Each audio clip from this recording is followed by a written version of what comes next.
Paganism has many, many deities. In each lesson, God of the Month will give you information regarding a specific aspect of deity. This is to help you build a knowledgeable overview of the concept of deity and to help you to interact with it. In Lesson 2, you will learn more about how Wiccans view deity. Once you understand that, you will be better able to interact with the higher forms of deity.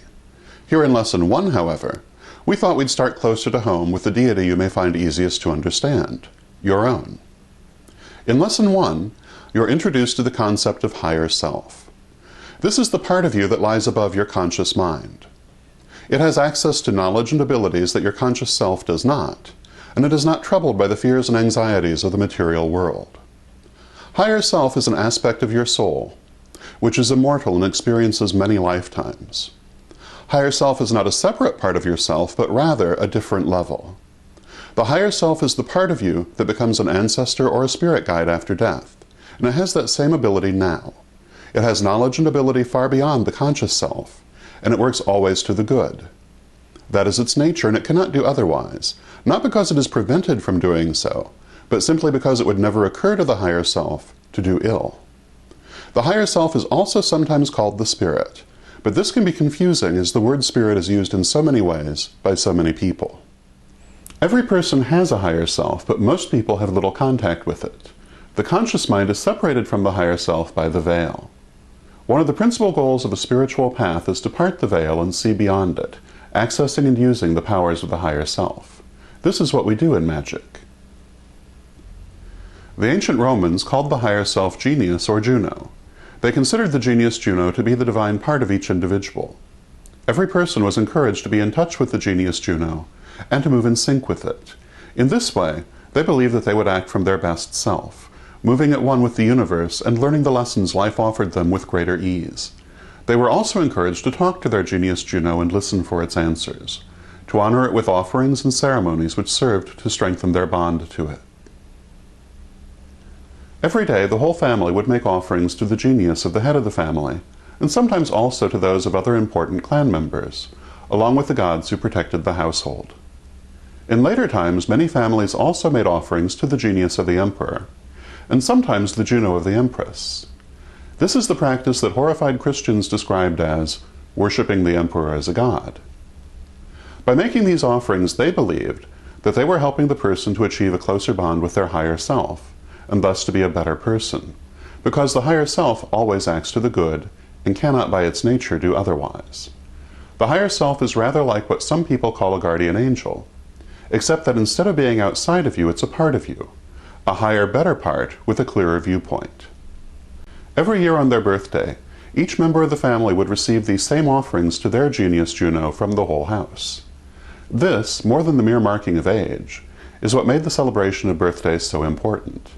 It was the time to acknowledge the person's highest, best self and encourage their relationship with it. Most people also made daily offerings to their genius Juno in private. People would tell the genius Juno what they wanted to do, or learn, or acquire, in the hope that the genius Juno would help with this. These offerings commonly included something to represent each of the 4 elements: incense for air, the flame of an oil lamp for fire, wine for water, and cakes for earth. There follows a modern version of the ritual for honoring the genius Juno, which you might like to try as an aid to attunement with your higher self. It is perhaps different from the ancient ritual in form, but not in function. In keeping with modern custom, the term higher self is used rather than genius or Juno. This ritual can be done whenever you wish, especially on your birthday. You can also do this ritual by itself, or in connection with other similar rituals you will learn to honor the ancestors and the deities.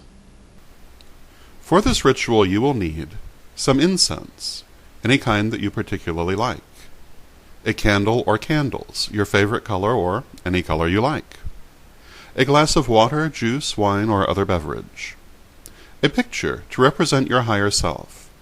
It can be a photograph or drawing of yourself, or a drawing representing the qualities of your higher self. Set up an altar using these elements. The altar can be anywhere that you would like, and will be taken down when you are done, or left up to be used again if you wish. You can set it up in any way that seems good to you.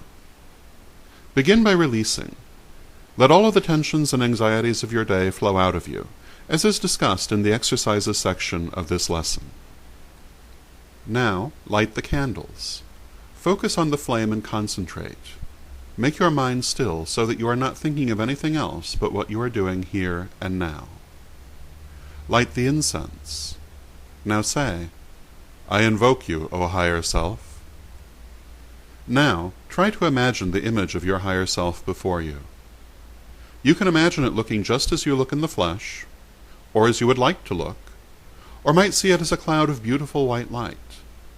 Or some other image may come to you, one that you haven't thought of yourself, but which the higher self itself has chosen.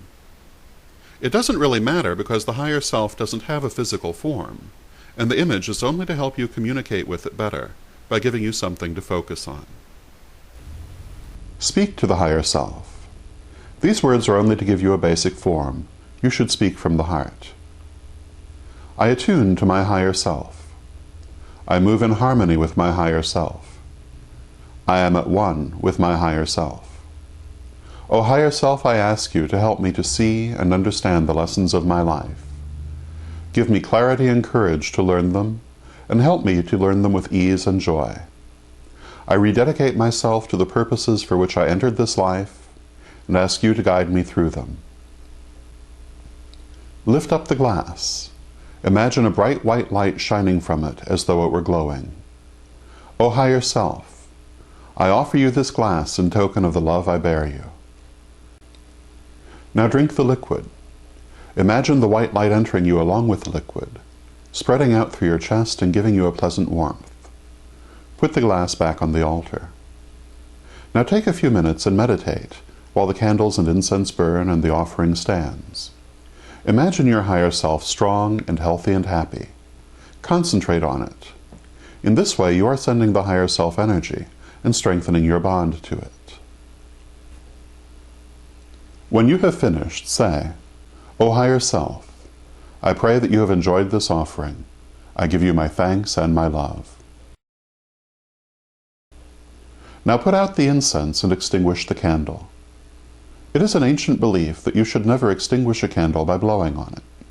Rather, you should use a candle snuffer, pinch it out with your fingers, or extinguish it with the side of a blade. This is because blowing on the flame is considered disrespectful. You should also wash the glass under cold running water, and imagine white light flowing through it along with the water. Say, I cleanse you. Concentrate on the water and the white light, removing the excess energy from the glass. Finally, do not forget to clear and release as you have learned to do. Clearing and releasing is very important and should be done after all magical workings.